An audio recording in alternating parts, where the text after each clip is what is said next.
Madame la Présidente, Mesdames et Messieurs les parlementaires, il faut savoir tirer les bienfaits d'une crise.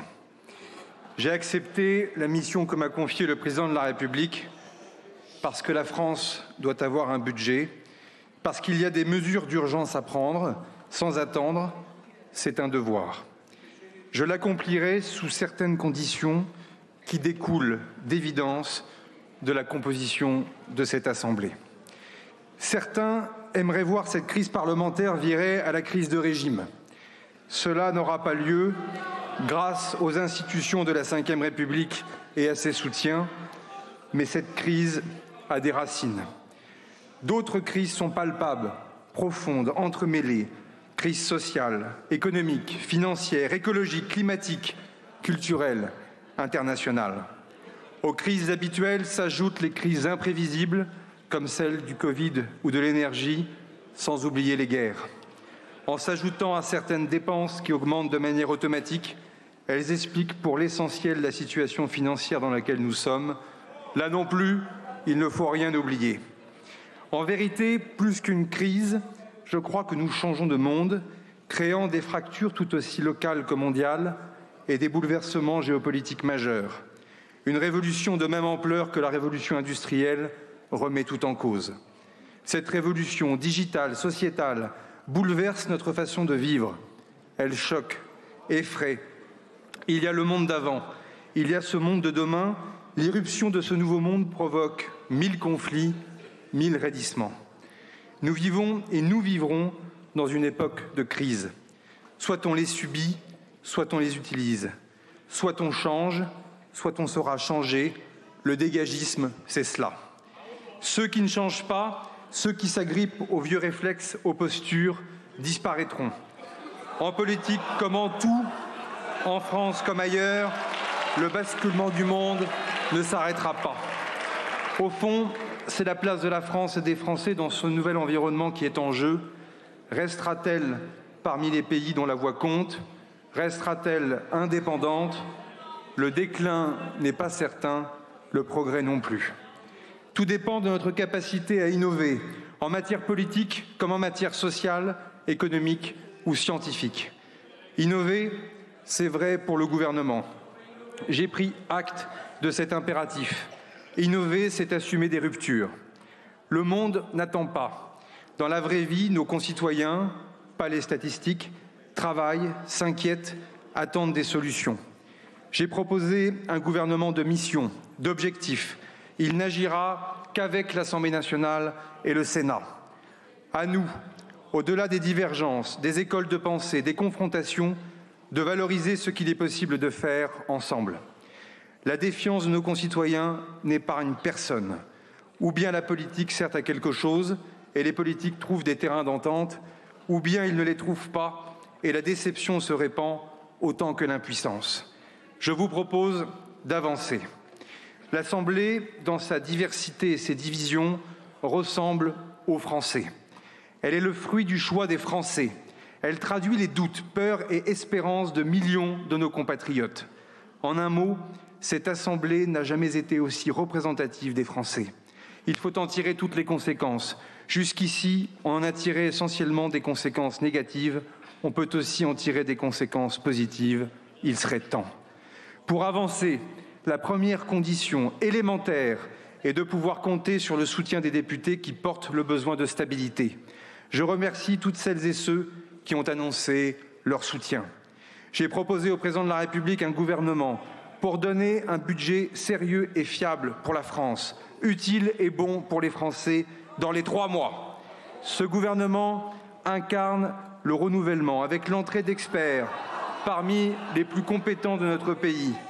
Chacun apporte une expérience incontestable. Je les en remercie.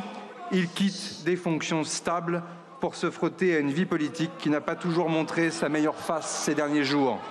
Ils serviront le pays avec une nouvelle génération de parlementaires qui partagent l'envie d'avancer. Toutes et tous ont une feuille de route, tous ont conscience des difficultés.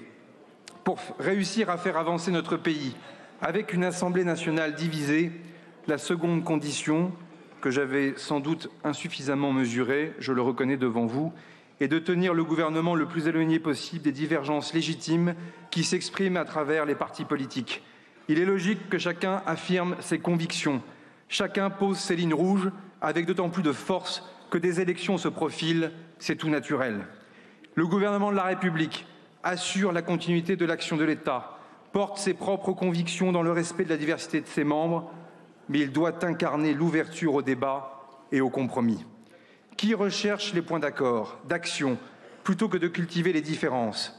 Parce que dans la situation du monde, marquée par une instabilité financière, militaire, économique, commerciale, migratoire, climatique, mieux vaut montrer une France unie qu'une France divisée. C'est une évidence qui est tellement évidente qu'elle disparaît tant on se complaît dans des querelles intérieures. Ce que je vous propose, c'est de trouver un chemin commun malgré les divergences. Le gouvernement proposera, nous débattrons, vous voterez. Là encore, c'est une rupture. La troisième condition pour réussir cette mission est de redonner du sens à la politique. Pas par des mots, mais par des actes, par une nouvelle pratique du pouvoir qui doit amener plus de progrès pour nos concitoyennes et nos concitoyens. Mesdames et messieurs les parlementaires, partager le pouvoir avec le Parlement, voici incontestablement une rupture. Dans une assemblée divisée, un gouvernement, même en s'appuyant sur la majorité la plus relative, ne peut, dans la durée, agir sans tenir compte des oppositions. Ce n'est pas possible, ce n'est plus possible et surtout, ce n'est pas souhaitable. J'ai renoncé à utiliser l'article 49, alinéa 3 de la Constitution. C'est la garantie pour l'Assemblée nationale que le débat, notamment budgétaire, mais pas seulement, dans tous les domaines, ira jusqu'au bout, jusqu'au vote. Cette décision est forte de changements radicaux. La légitimité démocratique, c'est une démocratie où le Parlement a un rôle politique, expliquait Michel Debré, père de notre Constitution. Le Parlement et le gouvernement ayant, je le cite encore, chacun une semblable importance dans la marche de l'État et assurant les moyens de résoudre les conflits qui sont, dans tout système démocratique, la rançon de la liberté. Et la rançon de la liberté, pour reprendre ce terme, c'est la responsabilité. Le gouvernement présente le budget qu'il estime souhaitable. Le Parlement l'examine, le discute, le modifie. C'est sa liberté. Et 149.3, sans majorité absolue, le Parlement aura le dernier mot. C'est sa responsabilité et nous devons lui faire confiance. Nous ne devons pas en avoir peur. Cela paraît de bon sens. C'est pourtant presque une révolution. À vous de saisir ce pouvoir qui est une chance, un bel exercice de responsabilité pour montrer à toutes celles et à tous ceux qui en doutent que la démocratie représentative n'est pas morte et que l'Assemblée nationale et le Sénat restent l'endroit du pouvoir de décision, du pouvoir d'agir. Quel parlementaire dira à ses concitoyens qu'il ne veut pas discuter le budget de l'État, le budget social de la nation? N'est-ce pas le cœur même de la fonction parlementaire? En renonçant au 49.3, il n'y a plus de prétexte pour une censure préalable. N'est-ce pas d'ailleurs ce que réclamait une grande partie de cette Assemblée? Je ne reprendrai pas ici les déclarations des uns et des autres. Vous le demandiez, c'est fait. J'avais promis une rupture, cela en est une. Les débats sur la fiscalité, sur le niveau des dépenses publiques, sur le déficit public, chaque parlementaire se prononcera. Les débats sur les moyens à allouer pour l'écologie, la sécurité, l'éducation, le logement, les collectivités locales, la culture, l'agriculture, nos services publics, chaque parlementaire s'en saisira. Cette fois, son vote dictera la copie finale. On verra la position de chacun sur la dette, les impôts, les dépenses, les économies. Chaque vote sera un acte. Le budget sera donc au cœur du débat. Alors, que contient ce budget initial? Une maîtrise des comptes publics qui réduira le déficit. Dans la copie proposée par le gouvernement, il est réduit à 4,7% du PIB contre 4,6% suite au retrait de la suppression des 12 jours fériés. Comme je l'ai déjà annoncé, dans tous les cas de figure, à la fin de la discussion budgétaire, ce déficit devra être à moins de 5% du PIB, car cet impératif de souveraineté s'impose à nous tous. Nous ne pouvons pas placer notre pays en dépendance durable de prêteurs étrangers. Et je ne serai pas le Premier ministre d'un dérapage des comptes publics. Aussi, dès 2025, nous aurons respecté les 5,4% de déficit prévus par mon prédécesseur. Le gouvernement proposera un projet qui, par essence, est perfectible. Il est urgent de continuer à dépenser moins. L'État a engagé une revue de ses dépenses. Des économies seront faites et il faudra désormais qu'elles s'inscrivent dans un cadre pluriannuel en s'appuyant sur une véritable réforme de l'État. J'y reviendrai dès demain devant le Sénat et devant vous dans les jours qui viennent. Sur les dépenses de l'État, on peut faire beaucoup, à la condition de repenser son action en profondeur, de réussir sa transformation numérique, de moderniser ses interventions et d'alléger considérablement certaines procédures qui ne sont plus explicables. Tout le monde prône la simplification. Nombre d'acteurs dans le pays la réclament. Une majorité d'idées dans les deux chambres est possible sur ce sujet. D'autres économies seront engagées en luttant plus rigoureusement contre les fraudes, qu'elles soient sociales ou fiscales. Là encore, c'est une question de justice. Trop d'argent public est gaspillé parce qu'on ne contrôle pas assez à quoi il sert. Un projet de loi contre les fraudes a été déposé ce matin, en même temps que le budget de l'État et de la sécurité sociale. C'est la première fois, vous pouvez vous en emparer. Il y a par ailleurs des baisses d'impôts pour les petites et moyennes entreprises. Il y aura des hausses d'impôts ciblées et exceptionnelles pour certaines très grandes entreprises. Baisse d'impôts d'un côté, hausse de l'autre, pour mieux répartir les efforts au sein des contribuables et garder une maîtrise de nos prélèvements obligatoires qui sont déjà très élevés pour financer notre modèle de redistribution au profit des plus modestes. La fiscalité des très grandes fortunes parmi nos compatriotes a pu interpeller un certain nombre d'entre vous. Là aussi, il faut reconnaître qu'il peut y avoir des anomalies. Nous croyons que réussir par son travail est une bonne chose. Nous voulons une société où il est bon de travailler, de réussir et d'innover. Nous voulons aussi être vigilants au consentement à l'impôt. Mesdames et messieurs les députés, encadrer l'optimisation fiscale, en particulier celle qui passe par les holdings, est une première réponse. Nous demanderons à créer une contribution exceptionnelle des grandes fortunes que nous proposons d'affecter au financement des investissements du futur qui touchent à notre souveraineté pour les infrastructures, la transition écologique ou la défense. Là encore, mesdames et messieurs les députés, le débat parlementaire aura lieu. Il permettra à chacun de faire valoir ses arguments en ne perdant jamais de vue que derrière la fiscalité se pose la question du consentement à l'impôt, de la confiance et de la justice. Le débat fiscal doit être aussi un débat sur l'emploi et la croissance, raison pour laquelle je ne suis pas favorable à ce que le patrimoine professionnel soit touché. Je ne détaillerai pas les mesures fiscales maintenant. J'ai ouvert le débat sans tabou.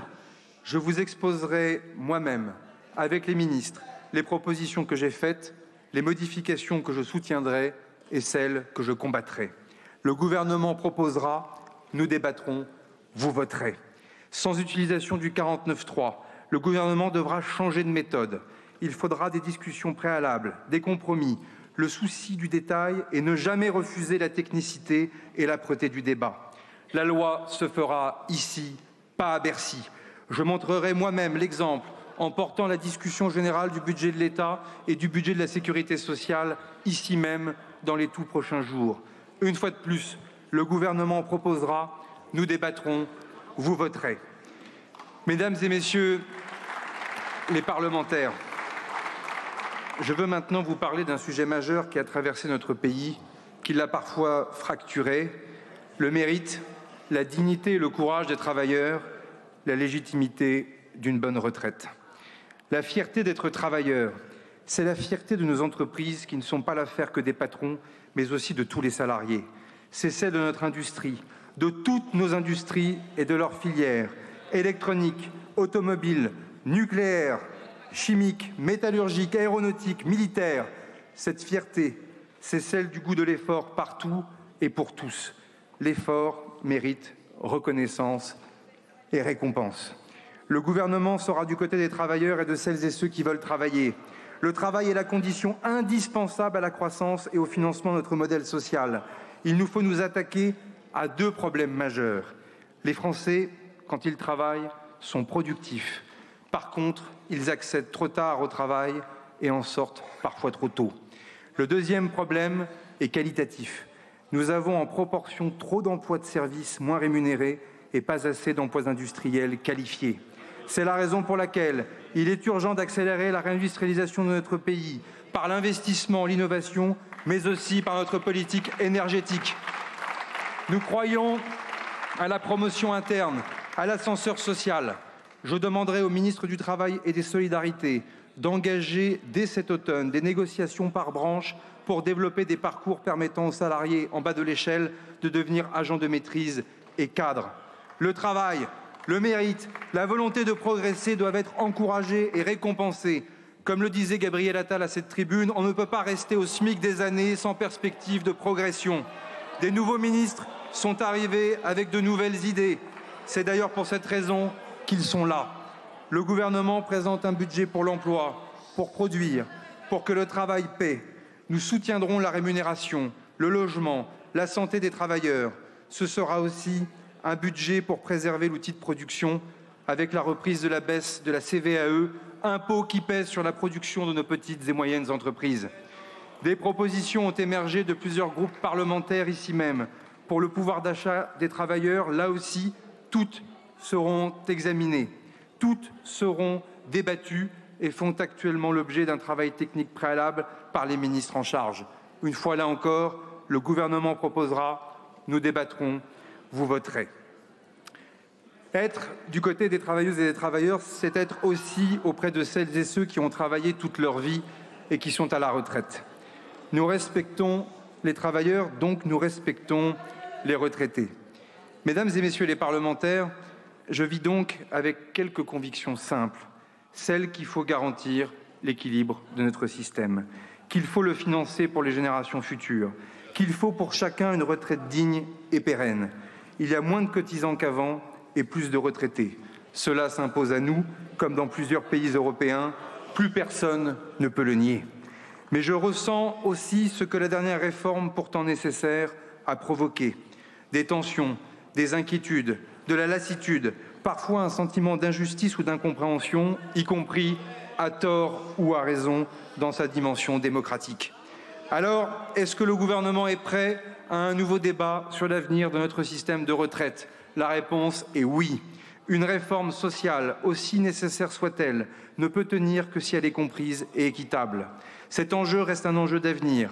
J'ai toujours indiqué que l'avenir de nos retraites serait au cœur de la prochaine campagne présidentielle.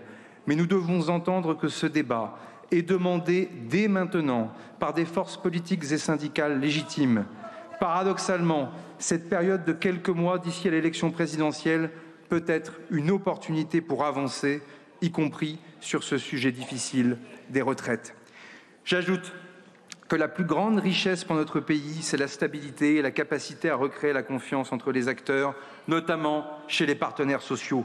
La maîtrise des comptes publics, la croissance, l'emploi, le renforcement de notre défense, la perspective de réformes utiles votées d'ici à 2027 reposent sur notre capacité collective à acter cette stabilité politique.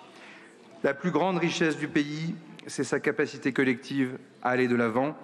C'est pourquoi je proposerai au Parlement dès cet automne que nous suspendions la réforme de 2023 sur les retraites jusqu'à l'élection présidentielle. Aucun relèvement de l'âge n'interviendra à partir de maintenant jusqu'à janvier 2028, comme l'avait précisément demandé la CFDT. En complément, la durée d'assurance sera elle aussi suspendue et restera à 170 trimestres jusqu'à janvier 2028.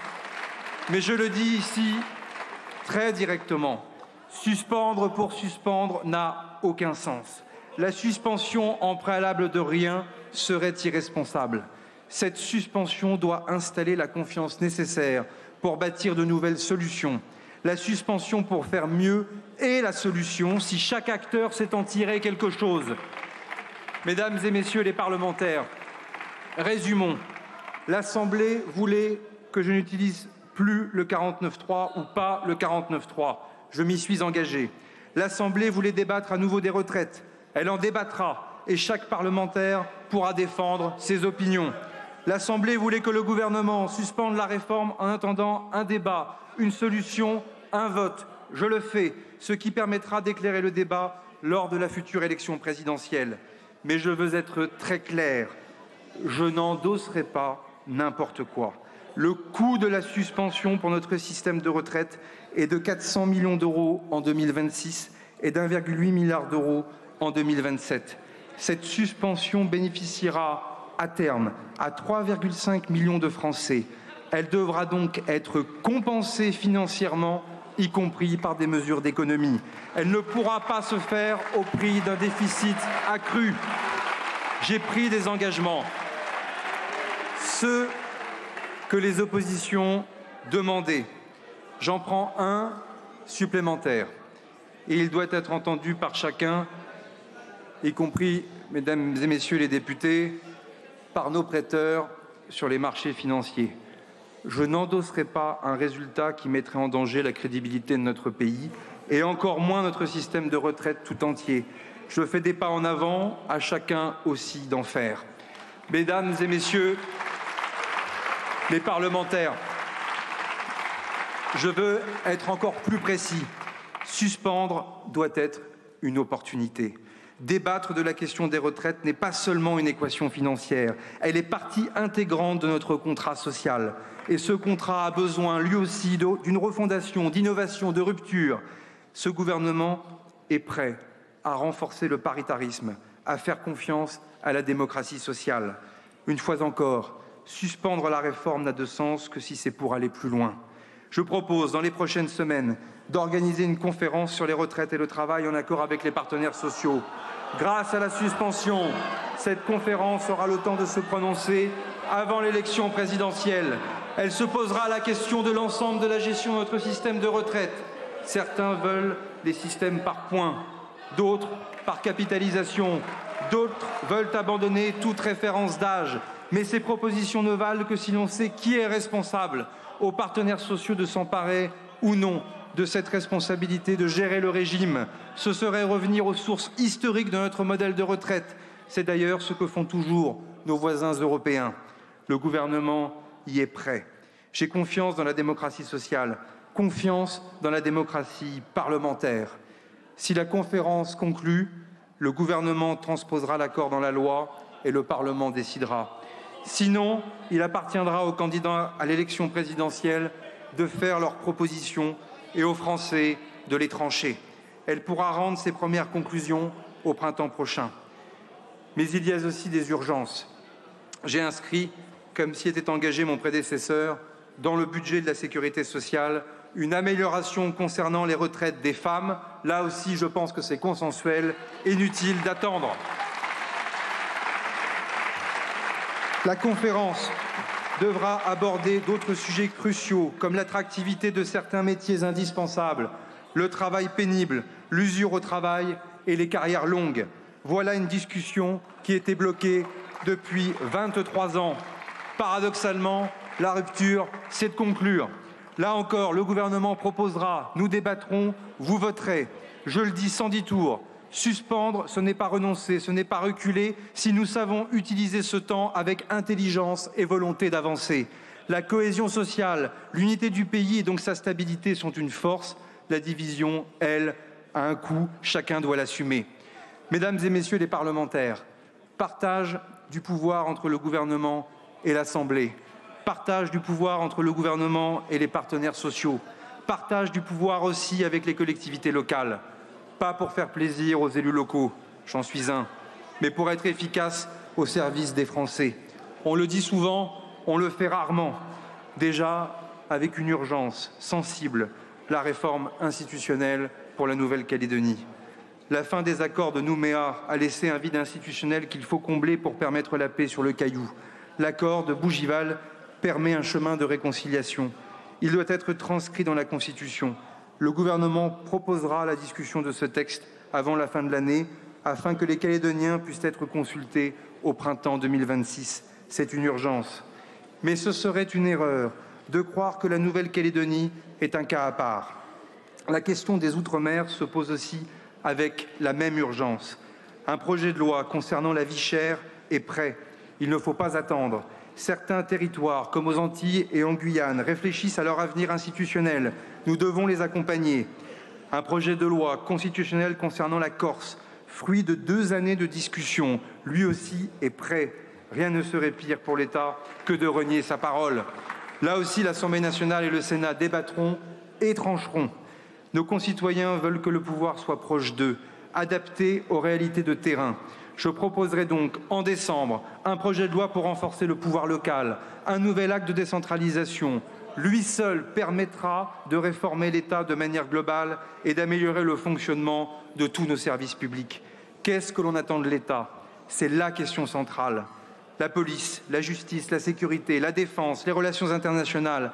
Dans ces domaines, les budgets ont augmenté depuis 2017 et continueront d'augmenter. L'État s'est renforcé parce que ce sont des missions que lui seul peut exercer. Pour le reste, quel doit être le niveau de décision locale? Qui est responsable de quoi? Je proposerai un principe simple, celui de l'identification d'un seul responsable par politique publique. Il s'agira soit d'un ministre, soit d'un préfet, soit d'un élu. Il ne faut pas décentraliser des compétences, il faut décentraliser des responsabilités avec des moyens budgétaires et fiscaux et des libertés, y compris normatives. C'est aussi une formidable occasion de repenser complètement notre planification écologique et énergétique. Nous ferons des propositions précises. Le gouvernement peut-il engager cette réforme dans les 3 mois? Vous vous dites que cela prendra du temps. C'est précisément parce que cela prendra du temps qu'il faut engager cette réforme tout de suite. Sinon, elle sera reportée une fois de plus. Et jusqu'à quand? Au plus tôt dans 2 ans, après l'élection présidentielle. Nous n'attendrons pas. Des majorités sur ce texte sont possibles dans les 2 chambres.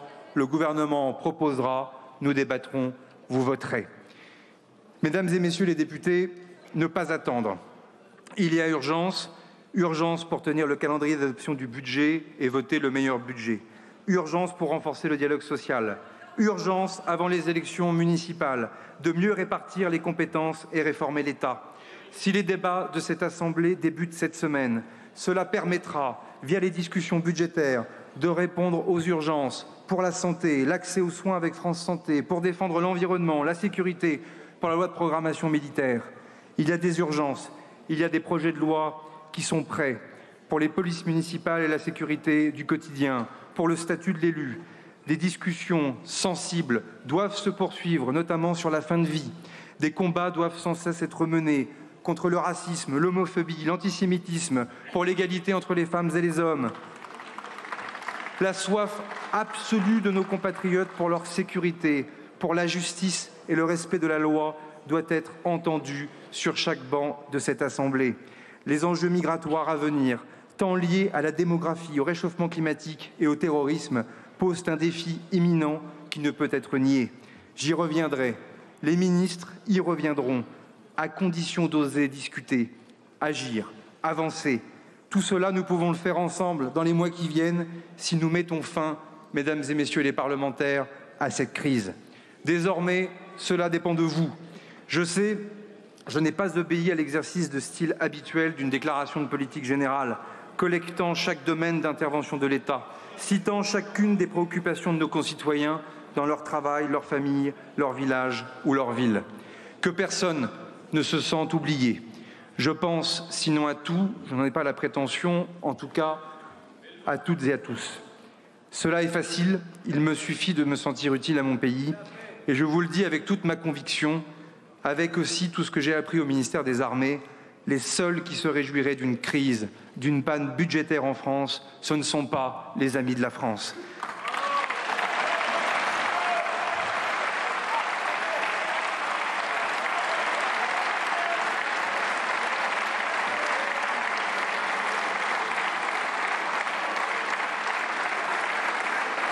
Qui, parmi les Français, se sentira mieux si la France se divise plus encore, si elle est plus faible, si elle repousse les questions de fond et les questions d'urgence à plus tard? Je ne vous ai pas fait un discours de politique générale convenu. Je reviendrai ici pour expliquer la politique que le gouvernement entend mener sur les sujets fondamentaux. Je me suis engagé à revenir pour expliquer le budget, parce qu'il traduit une politique pour la France. Mais je reviendrai aussi sur les questions de sécurité, d'immigration, d'énergie, de transition écologique, d'éducation, du numérique. Sur tout cela, nous ferons des propositions, nous débattrons et à la fin, vous voterez. Je ne vous ai pas présenté un programme à long terme. C'est un gouvernement de mission. L'urgence est de redonner son sens à la politique, de redonner confiance en la politique, de respecter les engagements de chacun, y compris ceux des oppositions. La vraie démocratie permet à celles et ceux qui ne sont pas d'accord de travailler ensemble, sans rien renier de leurs convictions. C'est ce qui se passe dans toutes les démocraties du monde et même dans tous les conseils municipaux de France. Osons, il suffit de faire un pas, c'est comme cela que l'on avance pour la France et pour les Français. Je vous remercie.